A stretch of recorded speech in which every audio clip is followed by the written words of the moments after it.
on the record. Can we go ahead? Yep. All right, 3:01, call the meeting to order. Please join me for the Pledge of Allegiance. I pledge allegiance to the flag of the United States of America and to the republic for which it stands, one nation, under God, indivisible, with liberty and justice for all. Roll call for the record. Mayor Lindsay.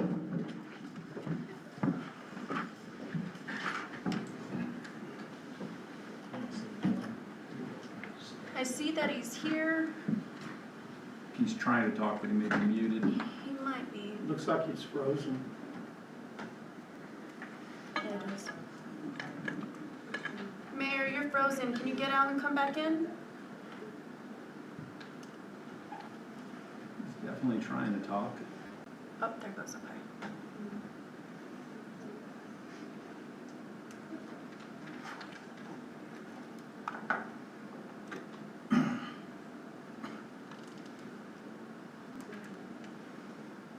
There he is. Still there and moving. Mayor Lindsay?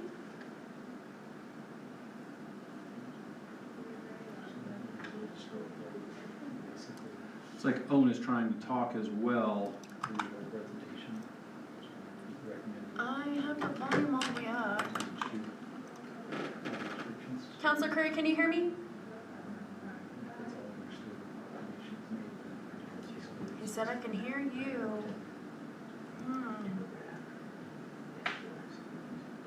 I'm gonna disconnect. I'm gonna disconnect and I'll retry.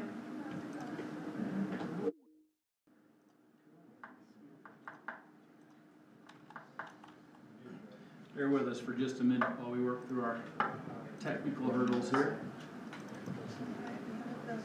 We're right in chat, or how are we doing this? If it fails again, we can call it. Yes.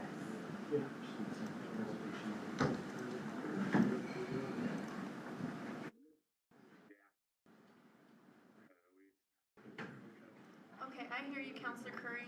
Mayor, can you say something? Yes, okay. Gotcha now. Carrying on with the roll. Mayor, can you hear us?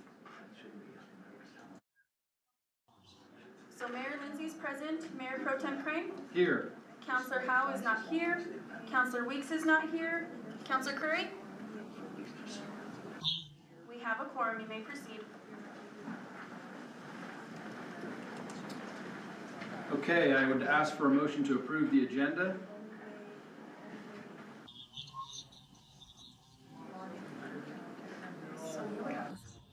Does that work that way? I guess since I'm running the meeting, Swap? Okay. that'll be okay. So we have a motion and a second. All those in favor? Motion carries. Okay, moving on to new business. I want to open discussion on our only agenda item today.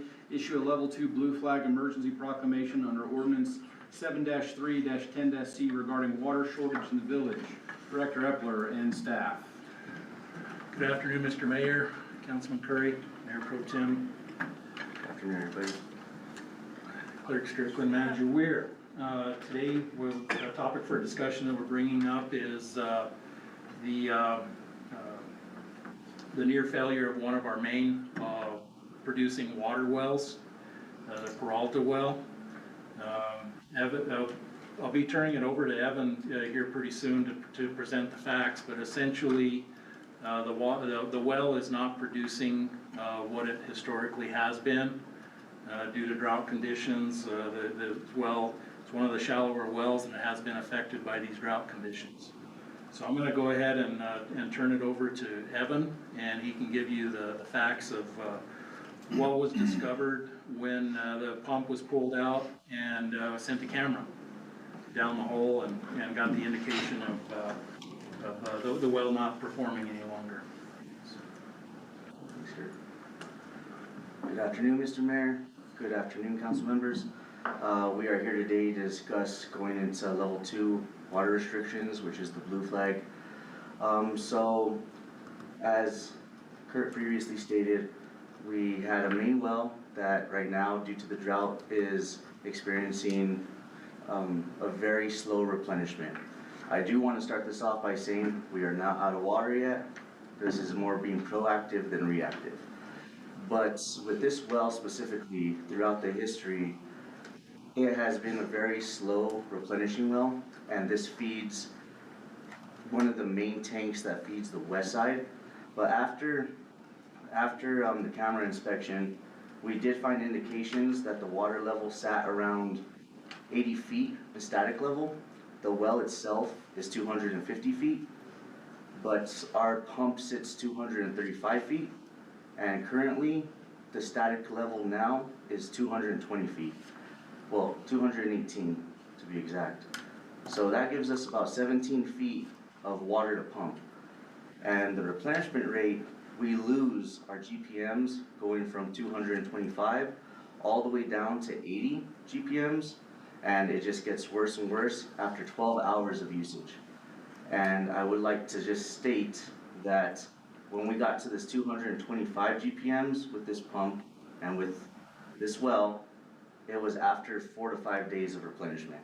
So there was a lot of time to replenish, and to only get 12 hours of usage at that rate is extremely concerning. And if you could, we have pictures of the camera inspection, we have explanations of what each picture is, basically stating where the water static level was, and then where it currently is, and then what we found at the bottom of that well. And what we discovered at the bottom of that well, so right there, this picture on image 1, that's 152 feet.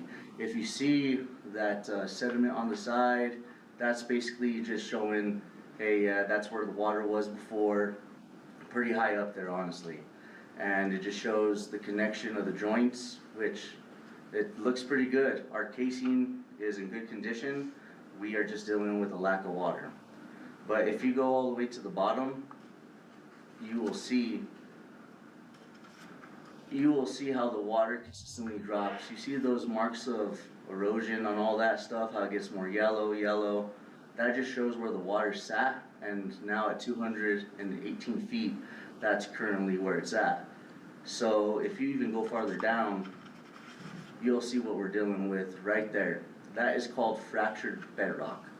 And there's a reason why this well wasn't dug or drilled any deeper than what it was. You just can't go anymore. This is basically what you get out of this area. And with this fractured bedrock, we are losing water instead of holding water. So its replenishment rate is just directly correlates with the environment that we are experiencing, which is a lack of winter. And so for this to be a main producing well, it is not reliable.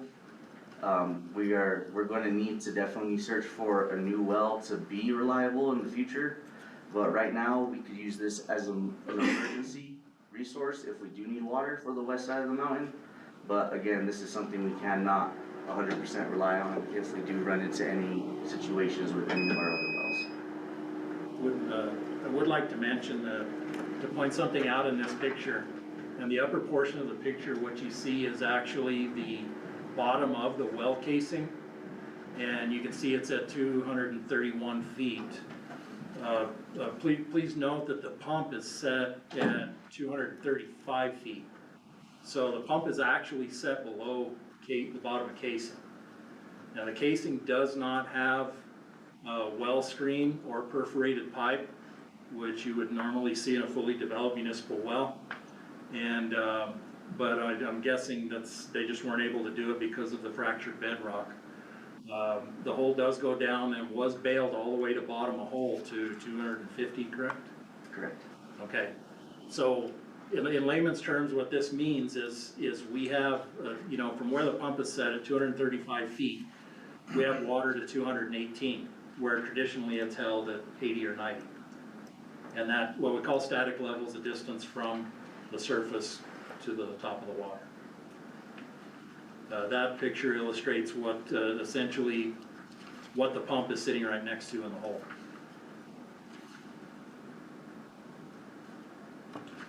At this point, are there any questions?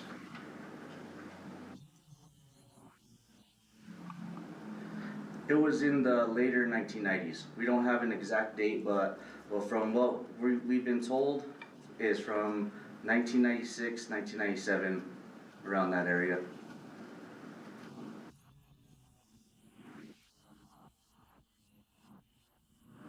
Somewhat, but not to this severity.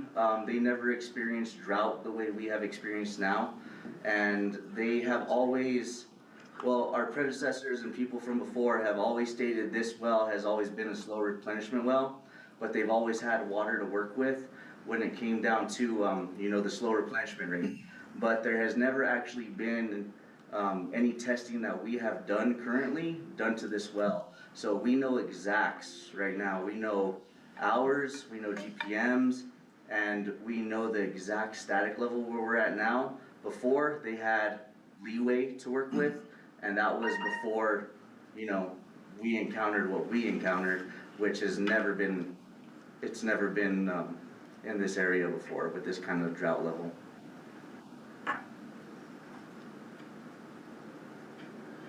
So we have two pieces of business going forward. One is gonna be the declaration before us, but also can we talk a little about kind of next steps and what the longer term fix will be? Because I know I heard a little bit of that this morning from the state engineer, but if you guys wouldn't mind a little context, I think would be good. Sure, I'll take that. Yeah, we're gonna need to try to replace this well.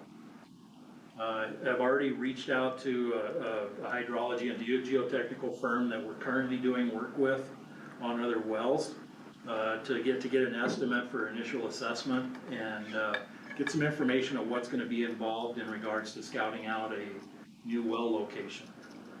The other thing that I want to examine with them is the possibility of one of the wells that we're intending to abandon, cause it has an artesian flow,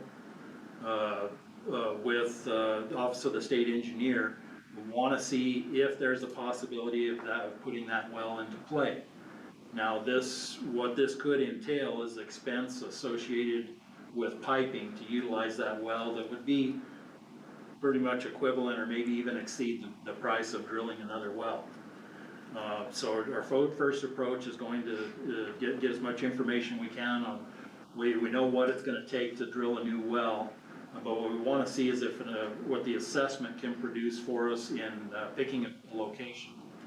Now, the gentleman from the Office of the State Engineer suggested that an exploration well be done if a site is located with the help of a hydrologist to ensure that the water is there.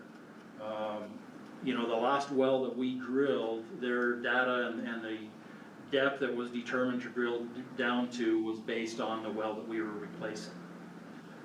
Where if we're looking at a totally different location, we'd be looking at doing a test well, hopefully find the water, and hopefully it would be a well that could then be developed into a certain amount of surface casing, everything that's involved with developing a municipal well.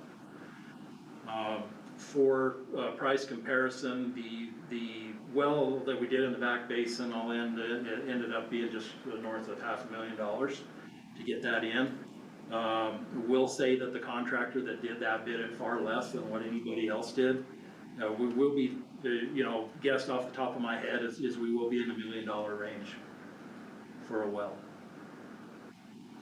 And depending on location, its ability to tie the infrastructure into our distribution system as well. So at this point, the Peralta well will just be used as backup as it recharges. You can use it here and there, but essentially you've had a static drop well over 100 feet. The water's just not there, or not gonna be there reliably, so it's gotta go to a backup status. And so that's why we're gonna be considering our emergency declaration to conserve what water we do still have in the tank, since our ability to pump out of the Peralta well has been degraded pretty significantly. Thanks to a couple of really poor winter seasons, there's just no water there to get out of it. And we're confident that we'll still be able to maintain levels in the tanks to supply water to citizens. And with these conservation measures, they will also help us maintain levels that will enable us to ensure fire protection. We wanna keep in layman's terms, we wanna keep the tanks full enough that if we have a fire, we put water to the fire hydrants. Any more questions? Mayor Lindsay or Councilman Curry?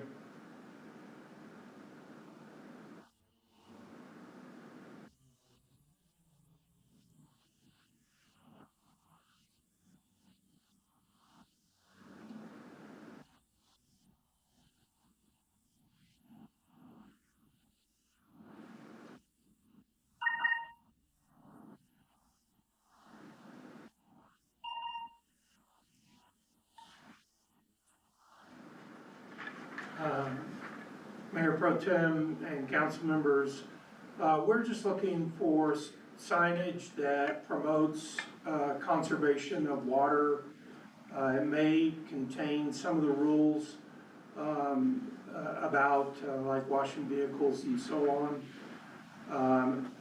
The primary water saving action in level 2 is irrigation, but there are a few other items that are related, like leaving water running, filling hot tubs, and so on. So we just want signage to notify the visitors that we're in a water conservation mode and that they shouldn't be doing these certain items.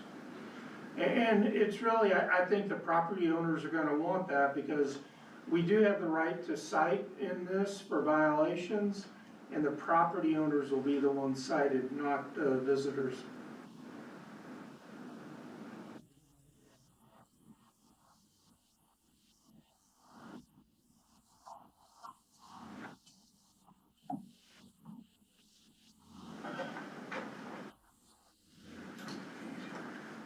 Hold on, let's let Greg respond to that. Councilman Curry, I think that's a great suggestion. We'll do something like we have the welcome information that we currently give to property managers and short-term rental people with permits. So I'll get something laid out the next day, we'll get that printed and we'll get it going.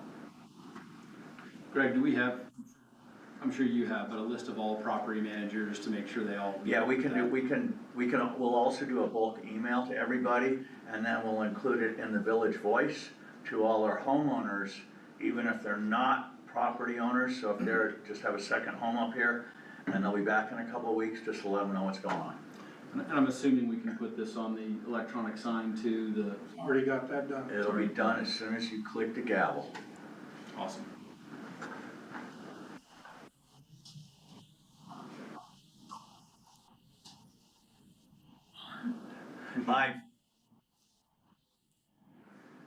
I sent Kurt an invite email earlier, and now hearing how articulate Evan is, he'd be a great guest. That's fine with me, just let me And know.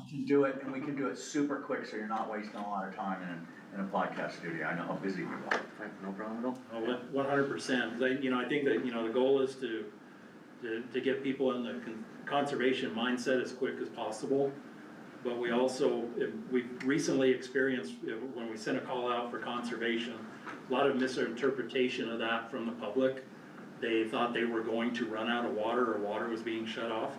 That is not the case. We're doing this so it doesn't get to that point. And yes, I think the more information we could get out quickly, the better. And hopefully everybody will understand. This is still gonna have water for their homes and for their fire protection, and that's our goal. We want to stay here. We don't want to advance.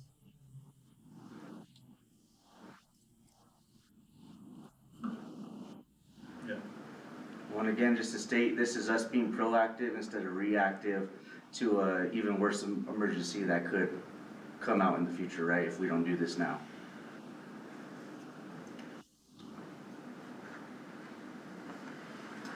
Any other discussion on the proclamation?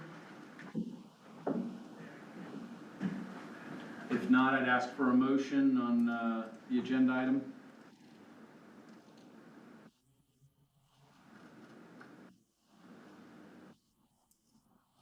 Yes, sir.